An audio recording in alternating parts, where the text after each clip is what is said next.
அனைவருக்கும் மறுபடியும் என்னுடைய வணக்கம். நான் ஏற்கனவே உங்கள்கிட்ட சொன்ன மாதிரி இன்னைக்கு இன்னொரு தோட்டத்துக்கு நம்ம போவோம். அங்கே செஞ்சுட்டு இருக்கிற விவசாயத்தை கூட பார்ப்போம்னு உங்களுக்கு சொன்னேன். இன்னைக்கு நம்ம இன்னொரு தோட்டத்தில், இது முற்றிலும் மாறுபட்ட ஒரு தோட்டம். நான் பிறந்த ஊர் நேற்று நம்ம பேசும்பொழுது நான் உங்களுக்கு காட்டினேன். 41 டிகிரி எவ்வளோ கஷ்டப்பட்டு அங்கே நம்ம பண்ணுறோம். அதே நேரத்தில் மக்கள் எவ்வளோ கஷ்டப்படுறாங்க. அது ஒரு ஒரு விதமான விவசாயம். அதிகமாக ஆடுகள், மாடுகள், மரங்கள் அங்கே வச்சிருக்கோன்னு. இது நான் ரொம்ப பேஷனாக இது செய்யணும் அப்படின்னு நம்மளால யோசிச்சுட்டு இருந்த ஒரு விஷயம். நம்ம வாழ்க்கையில் அதை கண்டிப்பாக பண்ணணும். நமக்கு இது ஆத்மார்த்தமான ஒரு புரிதல் கொடுக்கும் அப்படிங்கிறக்காக இது செஞ்சது. இன்னைக்கு பாருங்க, நம்ம பேசும்போதே மழை இடிச்சிட்டு இருக்கு. எந்த நேரத்தாலும் மழை வரலாம். இது நம்ம கோயம்புத்தூர் பக்கத்தில் சிறுவாணியில் இருக்கக்கூடிய நம்முடைய தோட்டம். ஸோ அப்படியே என் கூட வாங்க, அப்படியே பார்க்கலாம். இது வந்து முழுவதுமாக ஆர்கானிக் ஃபார்மிங் நம்ம செய்யக்கூடிய ஒரு தோட்டம் இது.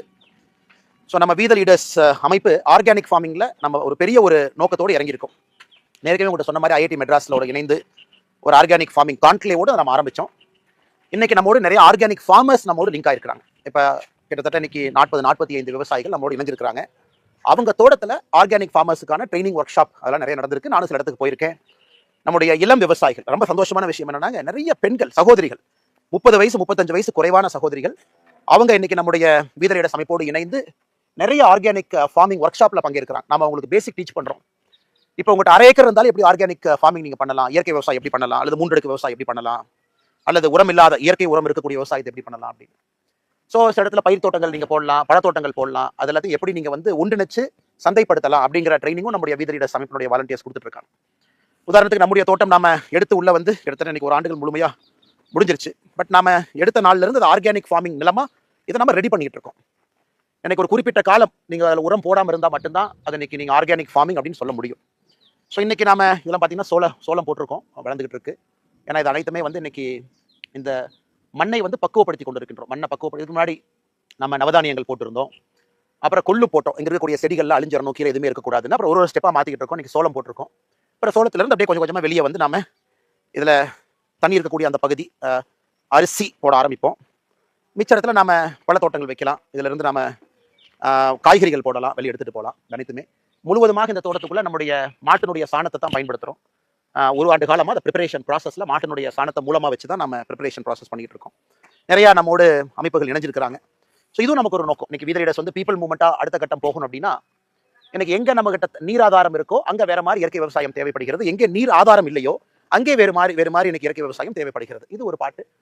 இன்னைக்கு இயற்கை விவசாயத்தை நீங்கள் சக்ஸஸ் பண்ணணும் அப்படின்னா ஒரு கேஷ் கிராப் உள்ள இருக்கணும். இன்னைக்கு நம்ம 5 ஏக்கரோ 4 ஏக்கரோ 10 ஏக்கரோ 2 ஏக்கரோ 1 ஏக்கரோ எத்தனை இடத்துல பண்ணாலும் கூட பணம் வரக்கூடிய பயிர்கள் கேஷ் கிராப் இருக்கணும். ஸோ உதாரணத்துக்கு நம்ம தோட்டத்தில் கொஞ்சம் இடத்துல வந்து பாக்கு இருக்கு. பாக்கு, அந்த பாக்குல உங்களுக்கு வருஷம் ஒரு மகசூல் வரும், வருமானம் வரும். ஸோ அந்த வருமானம் ஒரு விவசாயி தன்னுடைய வாழ்க்கையை வாழ்வதற்கு, குடும்பத்தை காப்பாத்துறதுக்கு, குழந்தைங்களை படிக்க வைக்கிறதுக்கு ஒரு கேஷ் கிராப்பினுடைய வருமானம் நமக்கு தேவை. அதனால முழுசா இயற்கை விவசாயம் நான் அப்படி போறேன்னு சொல்றதை விட கேஷ் கிராப் போடுங்க, அதையும் இயற்கை விவசாயமா நம்ம செஞ்சு எடுத்துட்டு போகலாம். மிச்ச இடத்துல சோளம், கம்பு, புல்லு, அப்புறம் கொஞ்சம் கொஞ்சமா நாம தண்ணி இருக்கக்கூடிய இடத்துல அரிசி, இங்கெல்லாம் அரிசி நல்லாவே போடலாம், சின்ன வெங்காயம் போடலாம், நிறைய காய்கறிகள் போடலாம், பழங்கள் போடலாம், பல மரங்கள் வைக்கலாம். இது அனைத்துமே ஒருங்கிணைந்த ஒரு 3 அடுக்கு இன்டெகிரேட்டட் ஃபார்மிங்காக கொண்டு போகணும். அதாவது உள்ள வந்து வாழ ஆரம்பிக்கணும். எனக்கு ஃபியூச்சர்ல பெரிய ஆசை. இந்த ஸ்ட்ரெஸ்ல இருந்து நமக்கு ஒரு நேரத்தில் ஓய்வு வரும் பொழுது ஆண்டவன் அந்த வாய்ப்பு கொடுக்கும் பொழுது இந்த மாதிரி நம்ம தோட்டத்துக்குள்ள வந்து தங்கி இருக்கணும், குடும்பமா நம்ம இருக்கணும். அதே நேரத்தில் ஆடு மாடுகள், கோழிகள், வாத்துக்கள் அவங்களோட நம்ம இருக்கோம். ஸோ அதுவும் ஒரு உயிரினம் தான் கொண்டு இருக்கிறோம். எத்தனையோ உயிரினங்கள், புழு பூச்சிகள் எல்லாமே தோட்டத்துக்குள்ள இருக்கு. அவங்க எல்லாத்தையும் ஒன்றி நாம சேர்ந்து இன்டெகிரேட்டடா ஒரு வாழ்க்கையை ப்ராக்டிஸ் பண்ணும் பொழுது ஆர்கானிக் ஃபார்மிங் என்பது சாத்தியம். ஒன் ஸ்ட்ரா ரெவல்யூஷன், ஒரு நெல் புரட்சி மசானாபே அவருடைய புத்தகத்தை நாம ஒரு பெரிய ஜாப்பனீஸ் ஃபார்மா 1950-60 காலகட்டத்தில் ஒரு பெரிய புரட்சியை ஜப்பான்ல நடத்தி காட்டிய ஒரு மனிதர். அப்புறம் நம்மாழ்வார் ஐயா, இவங்க எல்லாமே நமக்கு ஒரு பெரிய இன்ஸ்பிரேஷன். நம்மாழ்வார் ஐயாவை பொறுத்த வரைக்கும் எந்த இடத்துல வேண்டுமானாலும் இயற்கை விவசாயம் செய்து காட்ட முடியும் என்பதை தொடர்ந்து நமக்கு காட்டியவர். எனக்கு அவருடைய புகழ் எப்பொழுதும் நம்மோடு இருக்கும். அவரையெல்லாம் நம்ம மக்கள் இயக்கத்தில் நம்மாழ்வார் ஐயாவை மையப்படுத்தணும், அவரை கொண்டு வரணும், அவருடைய வாழ்வியல் தத்துவங்களை, முறைகளை மக்களுக்கு எடுத்து சொல்லணும். நிறைய எத்தனையோ அழிந்து போன நெல் ரகத்தை எல்லாம் இன்னைக்கு கொண்டு வந்திருக்கோம், அதையும் நாம எடுத்து சொல்லணும். அது நம்முடைய வி த லீடர்ஸ் அமைப்பினுடைய இயற்கை விவசாய குழு, அவங்க ரொம்ப பெரிய லெவலில் பண்றாங்க. அந்த தன்னார்வர்கள், குறிப்பா டாக்டர் ஷியாம், அவர் அதில் இருக்காரு, ரொம்ப ஆக்டிவா அதை செஞ்சுட்டு இருக்காரு.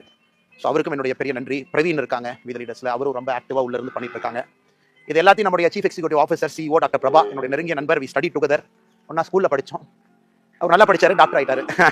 அவர் டாக்டர் ஆகி மக்களுக்கு மருத்துவ சேவை செய்து ப்ரொஃபஸராகவும் பணியாற்றிய பிறகும் கூட வி த லீடர்ஸ் அமைப்பில் முழு நேர ஊழியராக, சீஃப் எக்ஸிக்யூட்டிவ் ஆஃபீஸராக இன்னைக்கு தன்னுடைய வாழ்க்கை முழுவதுமா நம்முடைய அறக்கட்டளைக்கு அர்ப்பணித்து இத்தனை ஆண்டு காலமாக பணி செஞ்சுட்டு இருக்காங்க. இவங்க எல்லாத்துக்கும் தான் பெரிய நன்றி நம்ம சொல்லணும்.